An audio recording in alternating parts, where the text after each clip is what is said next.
Some shows make you laugh for 7 seasons and then blindside you in the final 10 minutes. Young Sheldon isn't that.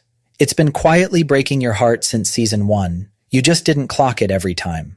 From a boy sitting alone at his own celebration to a father's final throwaway "see y'all later," this show buries its saddest beats inside its funniest episodes. Today, I'm ranking the moments that hit hardest.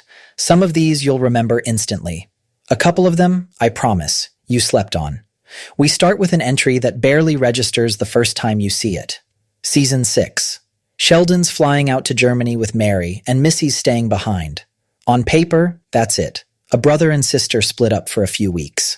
Nothing dramatic. Except Sheldon and Missy have spent their entire lives locked in one long insult contest. Sheldon thinks she's beneath him intellectually. Missy thinks he's the most exhausting person alive. That's the whole relationship, 6 seasons running. Then they get to the gate, and neither of them can find the words. No jokes, no jabs, just 2 kids realizing they've never actually been apart before, and neither one knows how to handle it. It earns its spot here because of what happens next. While that plane's in the air, a tornado rips through Medford, and the sister they just left behind is suddenly in real danger.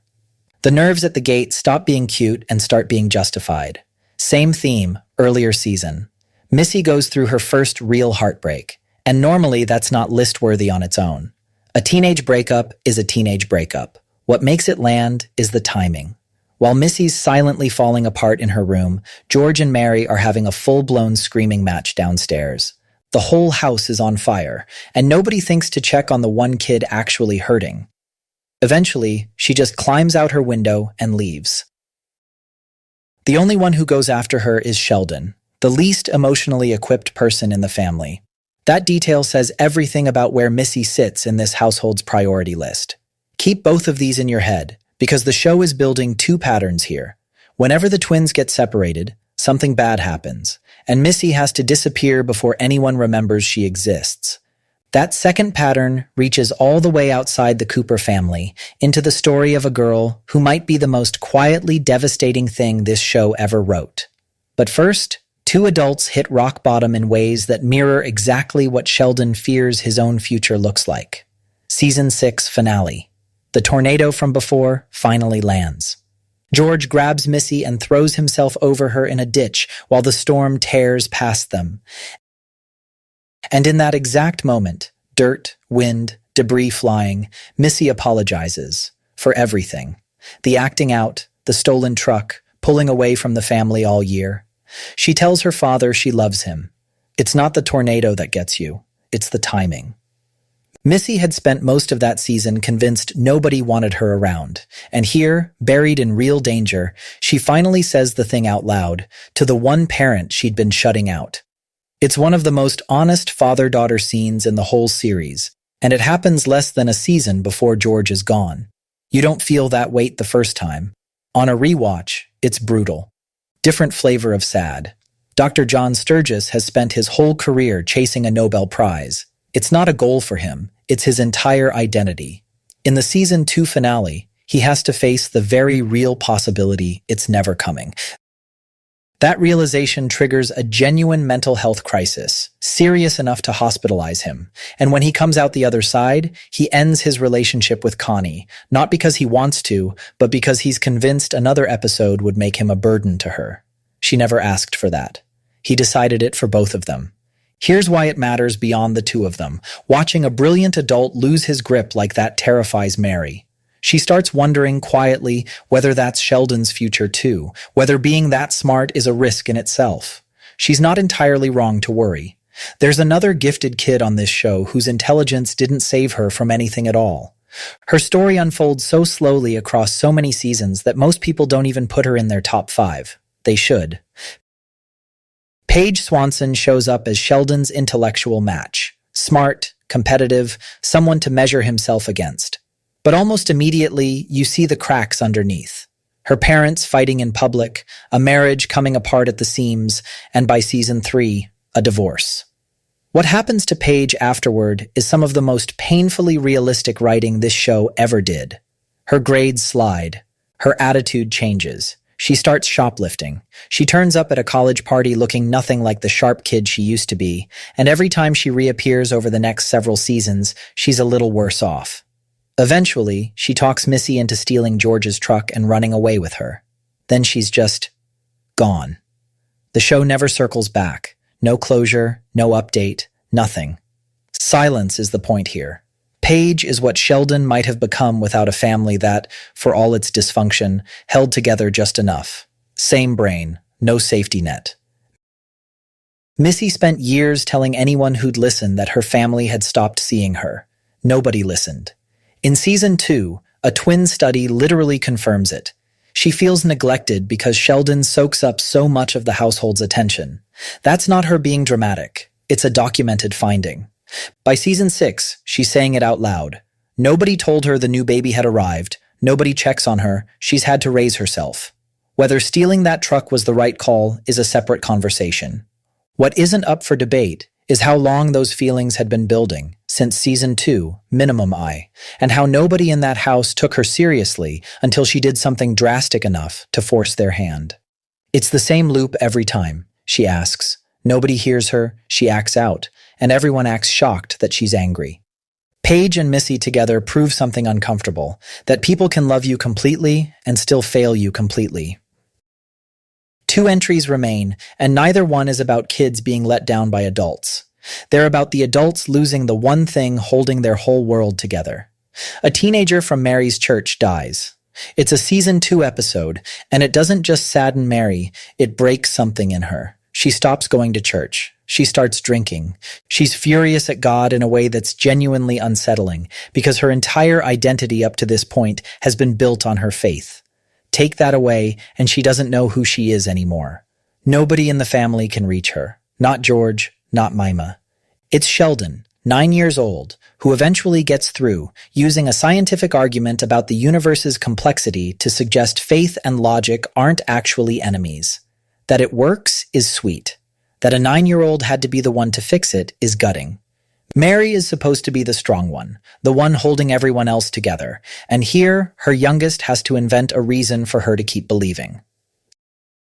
Some fans genuinely rank this above George's death, specifically because no one saw it coming. The show was still mostly a comedy at that point. Nobody expected a full crisis of faith in season 2 of a sitcom. A few episodes later, something quieter and arguably worse. Mary finds out she's pregnant. George panics about money. They can barely stretch what they have across 3 kids already, so he goes in and asks for a raise. Then Mary loses the baby. George comes home, finds out, holds her, and the next day goes back to work to withdraw the raise request because they don't need the extra income anymore. That's the whole scene. The show barely mentions it again. No grief arc, no big speech, no follow-up. Life just continues. That absence of follow-up is exactly what makes it heavy. You know that kind of loss doesn't vanish because the show moved past it. George and Mary carried it without saying so for the rest of the series, whether the writers brought it back up or not. Everything you've heard so far is the foundation underneath what's coming. This family had already buried a loss. Mary's faith had already been cracked and duct-taped back together. Missy had already spent years being invisible. Sheldon had already watched what happens to brilliant people who end up alone. Season 2 finale. Sheldon throws himself a Nobel Prize listening party and invites his whole class. Nobody shows up. He sits there, empty chairs, streamers, snacks nobody touched, and cries. Mary watches from the doorway, powerless to fix it. On its own, that's already one of the saddest images the show has. A kid who just wants friends, alone at a party nobody wanted to come to. But here's what pushes it to number 2, the outside context. This episode aired the same night as the finale of Big Bang Theory. So the audience watching young Sheldon cry alone in that room had, minutes earlier, watched adult Sheldon win an actual Nobel Prize, surrounded by the people who'd end up being his family. The episode even shows Leonard, Penny, Howard, Raj, Bernadette, and Amy as kids, scattered across the country, with no idea they're about to find each other. The loneliness in that room is real. It's also temporary. Sheldon just doesn't know that yet. He's sitting there convinced this is his life forever, and the audience knows for a fact he's wrong. That gap between what he believes and what's actually coming is the whole engine of the scene. In that same episode, across town, Sturgis is having his own private collapse. An old man afraid his life's work amounted to nothing, running in parallel with a kid afraid he'll always be alone. Two people, same 30 minutes, same fear, different ages. Neither one comes close to what the finale does. George Cooper doesn't die on screen. No hospital bed, no family gathered around, no final speech. Just an ordinary morning. He eats breakfast with everyone, offers Missy a ride to school. She says no, and he walks out the door with a line so small it barely registers. See y'all later. That afternoon, the principal and a coach show up at the house, and the family knows before a single word is said. George had a heart attack at work. He was around 41. Here's the detail that makes it unbearable. He'd just been offered a job at Rice University. After years of money stress and a community that never quite accepted him, things were finally about to turn around. He died on the day the future was supposed to start. The funeral splits the family into completely different kinds of grief. Mary rages at God again, right back in the same crisis she thought she'd worked through in season 2. Connie starts drinking. Georgie handles every logistical thing nobody else can face. Without being asked, the exact transformation Big Bang Theory later confirms defines the rest of his life. Missy lashes out at everyone and refuses comfort. And Sheldon sits alone, replaying that last morning on a loop, trying to rewrite it into a version where he said something that mattered, where "see y'all later" was actually a goodbye. He never gives the speech he wrote in his head, not at the funeral. And that's exactly why this is number 1. Because he spends the next 7 seasons giving it to you instead. Every episode narrated by adult Sheldon's voice is the eulogy he couldn't get out standing over his father's casket.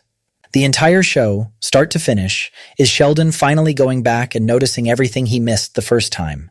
His father giving up better opportunities without saying so Sheldon could stay in the right school. His mother fighting an entire town to protect him. Missy showing him what real courage looks like. Georgie holding the family together while nobody was paying attention. The last thing young Sheldon says in the whole series is that he's exactly where he's supposed to be, arriving at Caltech, about to start the life that eventually becomes Big Bang Theory. The memoir is finished. And the saddest part of all of it is this. It took losing his father for Sheldon to finally see the people who'd been standing next to him the entire time.